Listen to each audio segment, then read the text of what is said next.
Yes. We are live already, you know. Hi. It's live. Let's see. I can't see anybody anyway right now, so we are still very much alone by ourselves. So for the time being, we just hope we can still practice because nobody is there. Oh, you guys still having lunch? There's a car coming up around us, but it's okay. And driving around and driving around. Oh, we've got a couple of people. Yes. Hi. Okay. Let's say hello to the guy coming up here. That's absolutely okay. Hello to everybody here, and thanks for joining us for this live video with me and Daphne. Hi. We are in a beautiful shopping mall somewhere in Kuala Lumpur. Don't want to mention the name, right? Damansara. In Damansara, yes. We're going to talk a little bit about selling and why sales is really, hi, nice to see you, really tough today. But I'm also happy that Daphne is here with me. I've mentioned Daphne before in my earlier video, and you know that Daphne and I, we are going to do a training in a moment, and I think she deserves to introduce herself with a couple of words. So say something. Hi everyone. Yeah, and in fact, just a few days ago, our group just get champion on our group sales, and I'm very happy that a lot of salespeople, after training, especially in NLP and analysis training, so they do very well in sales. Actually, she's not just winning only one time recently, she's actually winning nearly every time. It kind of becomes boring because you know next year she's going to be #1 again. Anyway, so we are in this mall here, and we have got many malls in Kuala Lumpur, and this is actually a very beautiful mall with a major challenge. There was a time this mall was very busy. Lots of restaurants, lots of activities going on. And we thought like we meet here today for lunch, having a good time. And I was shocked, I was surprised to see this mall is on its way down. It's like all the shops, many shops are closing, some few are open. Luckily one restaurant was still open with quite nice food, so we had a good lunch there, I think. And it reminds me again about selling, because we are living in a time of hyper competition. Everybody's got a dream and they're opening a shop. They're selecting that shop lot in a mall, in a special location, and they have a dream. They want to open something, they want to change the world, they're spending money to attract people to them. And certain things just don't work out. We have a dream, but most people don't quite know how to put this actually into reality. That's a challenge. So we have this dream in our mind, huge, beautiful, vivid imagination, and everything starts here anyway. That's what we're always saying in Asia Mind Dynamics. But how do you put it into reality? How do you really make it happen?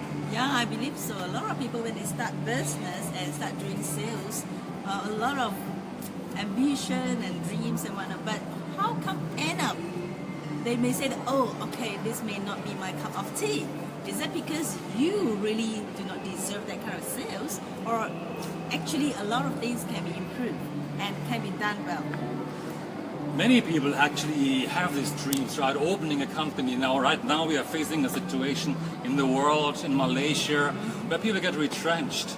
And then finally they're setting up, finally I say, but I really believe finally everybody deserves to have their own business. And then they're saying, I'm going to open my own business. I'm going to make it happen. I want to create something. I don't want to be in the rat race anymore. I want to make it happen. And they put some money in.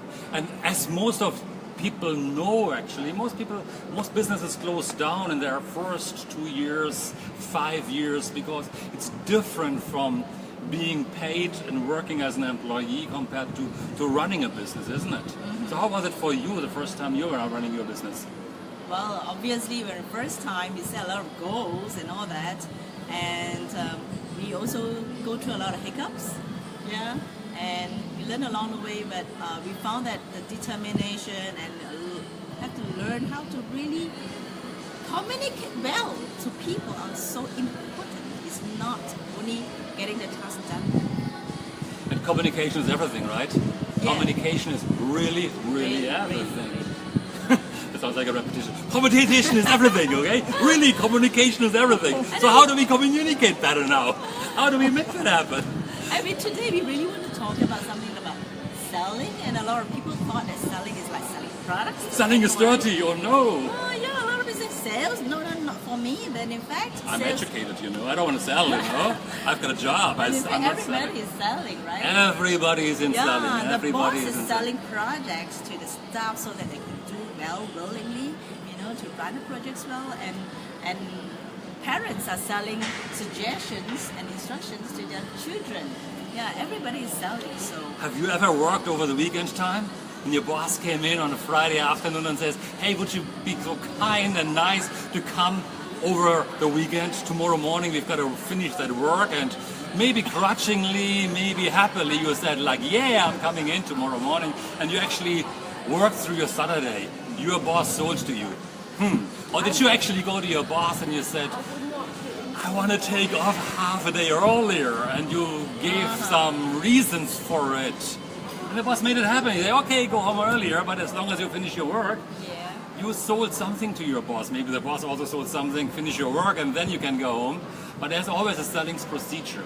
right. But there are also ways to make things easier, right? In this tough environment, because when certain people go into a room and they want to sell something and they're saying, hey, I'm from this company or that company, or I'm a multi-level marketing person or so, it's sweeping the room. Nobody might want to talk to these people. So how do you make it happen ultimately that anybody is open to your suggestions, to your ideas of selling something? Yeah, I would say that a lot of people would think that when I want to sell, they'll tell people how good the product is, how good the company is, how good this is, that. But How good they are. yeah, they in fact, we know that in sales, 80% the sales is done through rapport building. Do you agree? 80% rapport Right, building. Right. So only 20% of the time they be used for presentation of the products or whatsoever. So now we like to talk something about rapport building first. Sure, say something. Yeah. So and I through, like, for example, my group people, the salespeople who are very successful, when they share how they successfully close up deal, most of the time is that they say that how do they build relationships and rapport and all that, the connectivity with the customer first before even they talk about product, right? So getting to know the customer. getting to know the customer, let the customer trust and believe and like them, Okay. being a likable person first. How to before become a you- likable person? Wow, that's really amazing topic that talk about how to be a likable person. So what do you think? Well, most people start trying to say like, I'm an Aries. Are you an Aries as well? Would it work? Areas? Aries, yeah, my star sign is Aries. If you're an Aries, we must like each other. Would that work? Or I play golf, you play golf? Well, I believe that create similarities is one of the way, but there are a lot more things that we can do to tap on the subconscious mind of people, that they think that, we like a lot of similarities that is so subtle that they may not even feel it. Exactly. Yeah. And that's a key, I think, isn't it?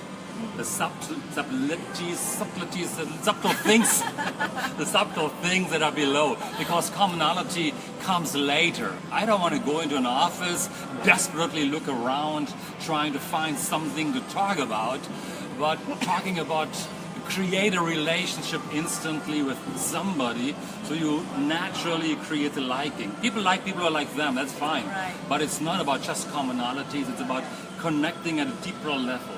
Exactly. That the other party just simply don't know what hits them ultimately. In a positive manner, of course.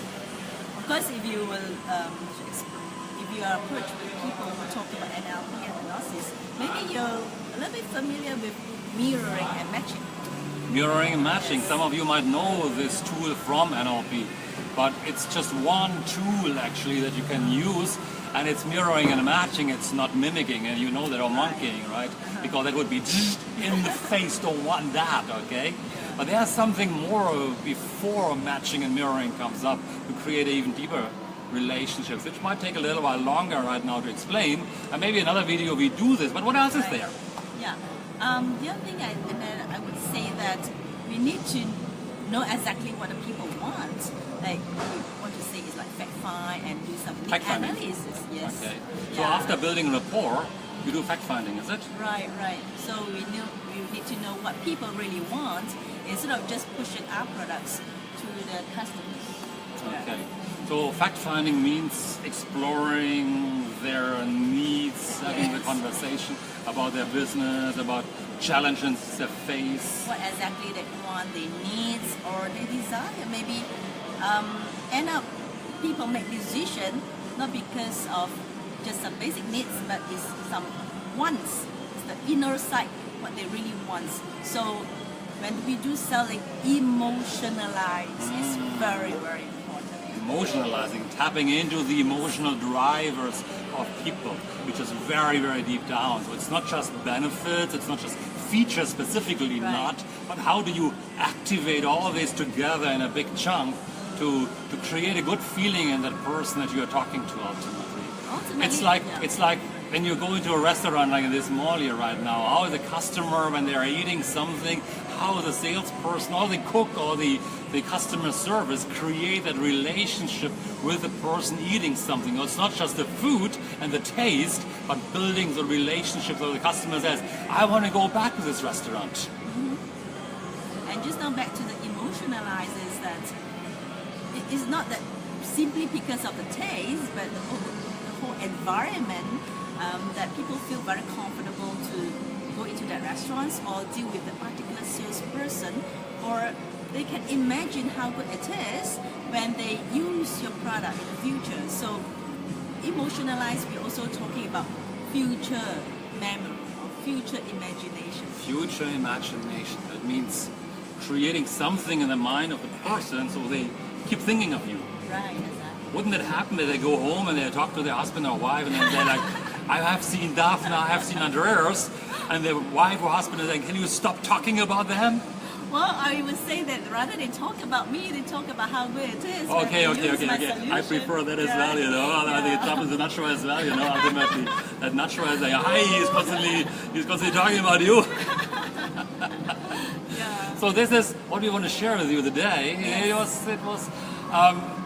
We are teaching this in about 2 weeks' time in our Hypnotic Selling Training Seminar. Yes. And it would be wonderful if you like this video and if you want to crush it in the business environment, if you want to make things happen, if you like not only like this video, hey, I hope you like it, comment on it, but if you know people who could benefit from this video or from this training, even forward it to as many groups as you can and ask them to contact me or Daphne directly to have a personal conversation maybe about what they really can learn about in this training seminar, because building rapport is just one thing, creating emotionalizing a benefit or features is just one thing. There's so much more. It's a 2 days training.